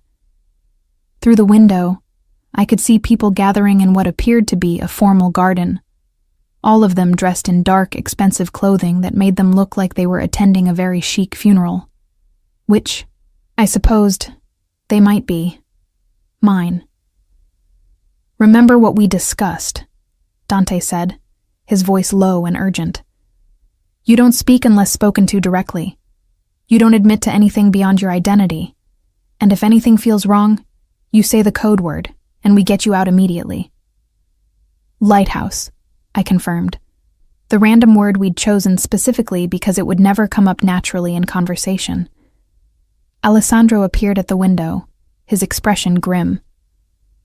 "The council is assembled. All 5 families are represented. Marco is here with his security detail, larger than the rules specified but within acceptable parameters." "Acceptable," Dante repeated flatly. "For now." Alessandro's gaze shifted to me. "Ms. Santoro, are you ready?" Ms. Santoro. Not Maya anymore. The name felt strange on my tongue, like wearing someone else's clothes. As ready as I'll ever be. Dante helped me from the vehicle, his hand at the small of my back as we moved toward the garden. I'd dressed carefully for this moment, in a black sheath dress that Dante had selected. Elegant, but not flashy. Expensive, but understated. The kind of thing that said, "I belong here," without screaming for attention. My hair was pulled back severely, and I wore minimal jewelry except for a pair of diamond studs that had belonged to my grandmother. The real one, Maria Santoro, whose DNA now proved ran through my veins. The garden opened before us like something from a dream. String lights twinkled overhead. The scent of jasmine hung heavy in the air. And arranged in a rough semicircle, seated in what looked like throne-like chairs, were the heads of the 5 families that controlled South Florida's criminal underworld. I recognized them from Dante's lessons. Don Vitale Rossi, elderly and sharp-eyed, his hands gnarled with age but his gaze missing nothing. Elena Martinez, the only woman among the council, who'd inherited her husband's organization and expanded it ruthlessly. Chen Wei, whose import business provided cover for operations spanning the Pacific Rim. Samuel Okonkwo, who controlled the port unions and could shut down shipping with a phone call. and Marco Santoro, my cousin, who sat in the center chair with the easy confidence of someone who'd already won. He was younger than I'd expected, maybe 35, with the kind of polished good looks that came from expensive grooming and careful genetics. Dark hair, dark eyes that tracked my approach with predatory interest. He wore a three-piece suit that probably cost as much as a small car, and he smiled at me like we were old friends meeting for drinks rather than enemies preparing for war. "Gentlemen, Elena." Marco stood, spreading his arms in welcome. "And the guest of honor arrives at last, my long-lost cousin, back from the dead." The sarcasm in his voice was subtle, but unmistakable. He didn't believe I was Gabriella. Or perhaps he simply didn't want to believe it. "Marco." Dante's voice was ice-cold. "The council agreed to a formal presentation, not a family reunion. Let's proceed according to protocol." Don Vitale cleared his throat, and the conversations that had been murmuring through the garden ceased immediately. The old man commanded respect through simple presence, decades of power radiating from him like heat from a forge. "We are gathered," he began, his voice carrying despite its age, "to determine the validity of a claim made by this young woman. She asserts that she is Gabriella Santoro, daughter of Antonio and Maria, presumed dead these 23 years. Marco Santoro disputes this claim, suggesting she is an imposter seeking to steal his rightful inheritance. "I don't dispute it," Marco interjected smoothly. "I welcome it, if true. But we must be certain. Too much is at stake to accept convenient DNA tests and emotional appeals." "The DNA test was conducted by an independent laboratory," Alessandro said, stepping forward with a tablet. "I have the results here, verified by 3 separate geneticists. The probability that Maya Reed is Gabriella Santoro is 97%. "DNA can be faked," Marco countered. "Samples can be contaminated. We need more than scientific evidence. We need proof that this woman is who she claims to be." "What kind of proof?" I asked, finding my voice at last. It came out stronger than I expected, carrying across the garden with surprising authority. Marco's smile widened. "Memories. Details about the family that only Gabriella would know. Our grandmother's favorite song. The name of our childhood dog. The location of the secret garden where Gabriella and I used to play." "She was 13 when she disappeared," Dante said sharply, "after a traumatic event that could easily cause memory loss. You're asking for the impossible." "I'm asking," Marco said, his gaze never leaving mine, "for proof that she's my cousin, and not some opportunist with a conveniently placed tattoo." The assembled families murmured among themselves. I could feel the moment slipping away, could see the doubt creeping into their expressions. Marco was playing this perfectly, not denying outright, not appearing unreasonable, just raising enough questions to make them hesitate. "I don't remember," I said quietly. All eyes turned to me. "I don't remember my childhood here. I don't remember my parents or this house or anything before waking up in a hospital with smoke inhalation and no memory of how I got there. The adoption agency told my parents I'd been in an accident. They never knew about the fire, about the Santoros, about any of this." "Convenient," Marco murmured. "What I do remember," I continued, my voice growing stronger, "are flashes. Images that didn't make sense until I saw this place. A fountain with a stone dolphin. It's in the north courtyard, isn't it? I saw it when we drove in. I remember a room with walls the color of the ocean, and a window seat where I used to read. I remember..." My breath caught as the memory surfaced, vivid and painful. "I remember a woman singing to me, Italian lullabies. Her voice was beautiful, and she smelled like gardenias." Elena Martinez leaned forward, her expression intent. Maria Santoro wore gardenia perfume. It was her signature scent. Anyone could know that. Marco said, but there was less certainty in his voice now. The room you described, Don Vitale said slowly. Ocean blue walls, window seat. That was Gabriella's room. Antonio had it painted that specific shade because his daughter loved the sea. The old man's eyes were sharp on me. Where was the window seat positioned? Which direction did it face? I closed my eyes, letting the memory surface. East. It faced east, toward the sunrise. I used to wake up early and watch the light change, watch the sky turn from purple to pink to gold. Silence fell over the garden. Even Marco seemed at a loss for words. There's something else, I said, pulling the neckline of my dress aside to reveal my shoulder. I have a scar here, small, crescent-shaped. I always assumed it was from the accident that put me in the hospital. But it's not, is it? Elena stood and moved closer, examining the scar with clinical interest. When she looked up, her expression had softened. Gabriella fell from a tree when she was 9, split her shoulder on a branch on the way down. Antonio was furious with the gardener who'd left the climbing rope accessible. She turned to address the council. I was there when it happened. I remember the scar. This proves nothing, Marco insisted, but desperation had crept into his voice. Scars can be faked, memories implanted. You're all being manipulated. Enough. Don Vitale's voice cracked like a whip. We've heard sufficient evidence. The council will deliberate. The 5 family heads drew together in a tight cluster, their voices low and urgent. Dante moved closer to me, his presence a comfort as we waited for judgment. I could feel Marco's eyes on me, could sense the violence coiling beneath his polished exterior. Whatever happens, Dante murmured, we're leaving together. You're not staying in this house overnight, regardless of what they decide. What if they don't believe me? Then we fight.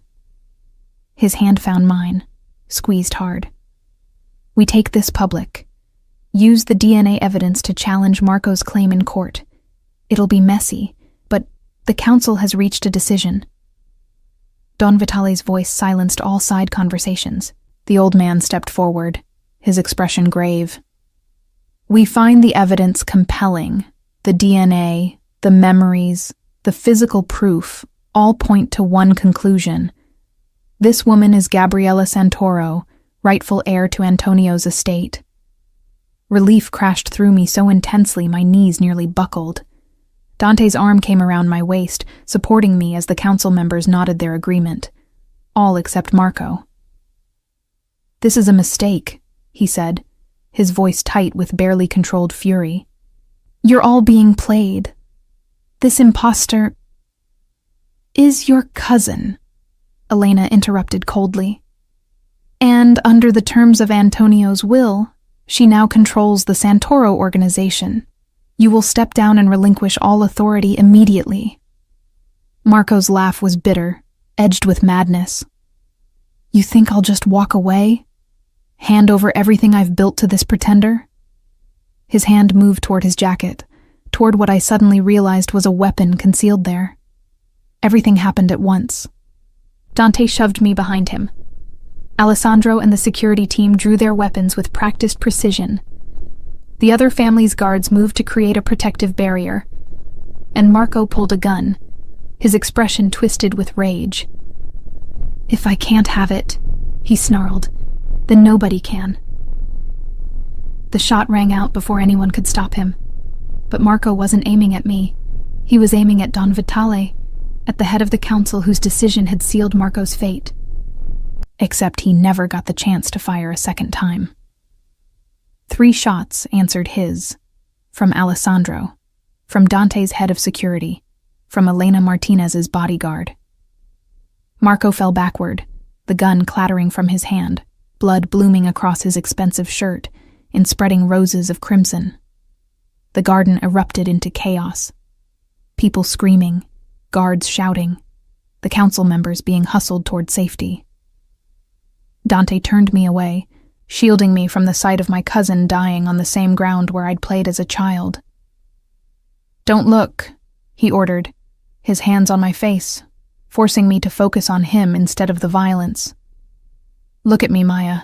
Just me." But I couldn't stop shaking, couldn't process what had just happened. Marco was dead.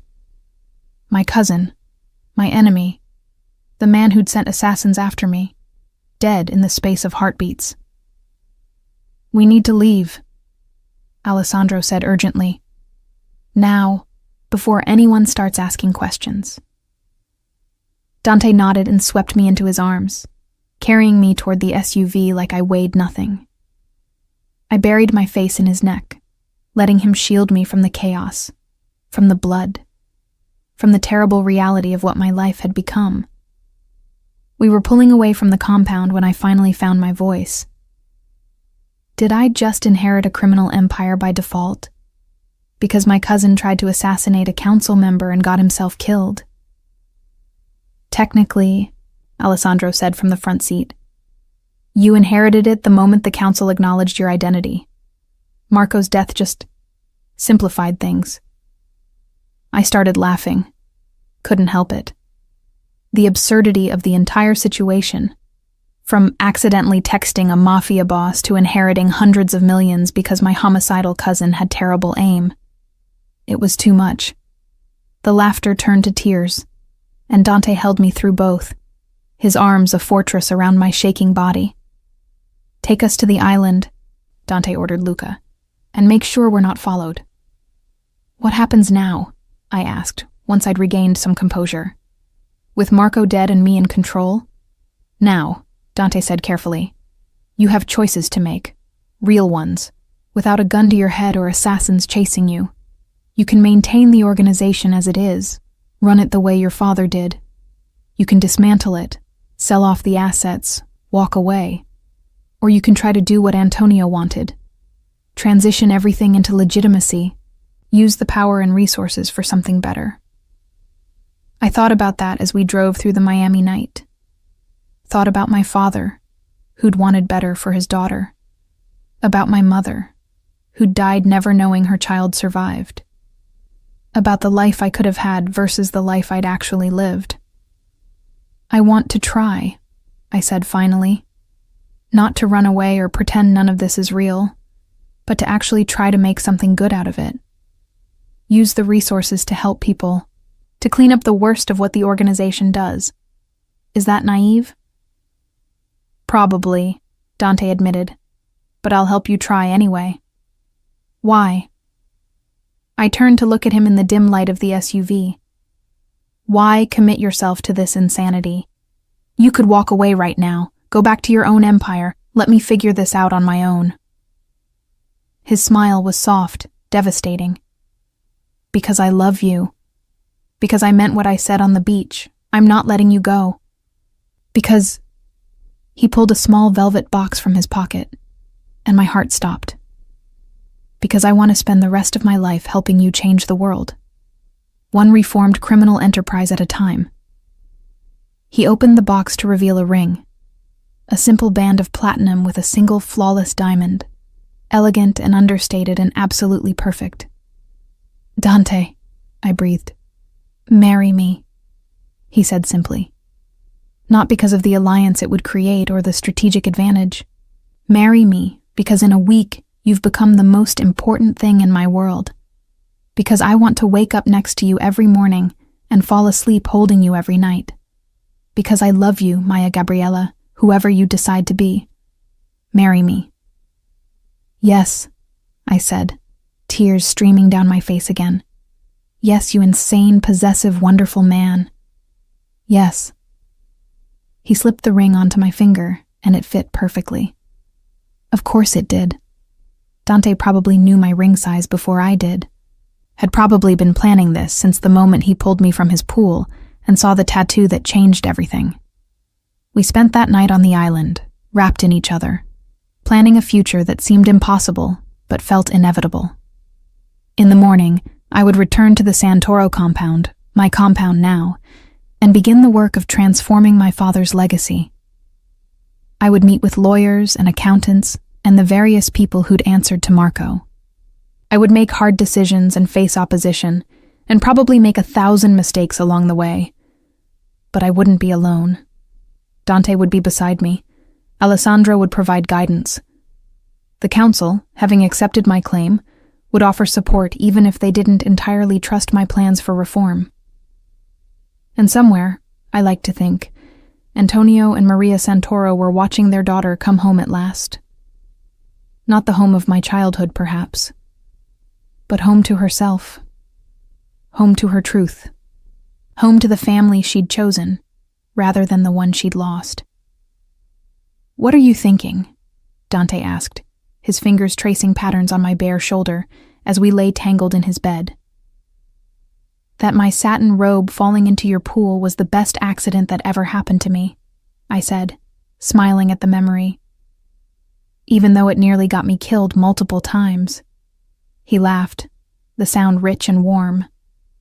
"Remind me to send that robe a thank you note. It's at the bottom of your pool, then I'll have it framed. A monument to the night my entire world changed." I rolled over to face him, taking in every detail of this man who'd crashed into my life and refused to leave. The scar on his jaw, the silver in his dark hair, the eyes that had seen too much violence but still looked at me with tenderness. "I love you," I said simply. "Thank you for saving me." "You saved yourself," he corrected, pulling me close. "I just provided the helicopter and the private island and the extensive security detail." "Details," I murmured against his chest. "Important details." His arms tightened around me. "I'm very good at details. It's why I'm going to make an excellent husband. Confident, aren't you?" "Completely."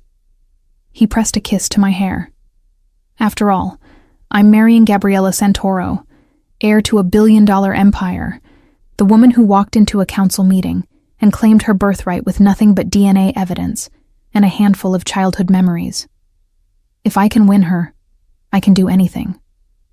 I fell asleep, smiling, wrapped in the arms of the man I loved, dreaming of the future we'd build together. It wouldn't be easy. Reforming a criminal organization never was. There would be resistance, setbacks, people who'd test my authority and question my decisions. There would be moments when I'd doubt myself, when I'd wonder if I was strong enough, smart enough, ruthless enough to survive in this world. But I had Dante. I had my father's legacy. I had the truth of who I was. And I had a satin robe at the bottom of a pool to remind me that sometimes the most important moments of our lives begin with simple accidents. Sometimes we fall in exactly the right direction.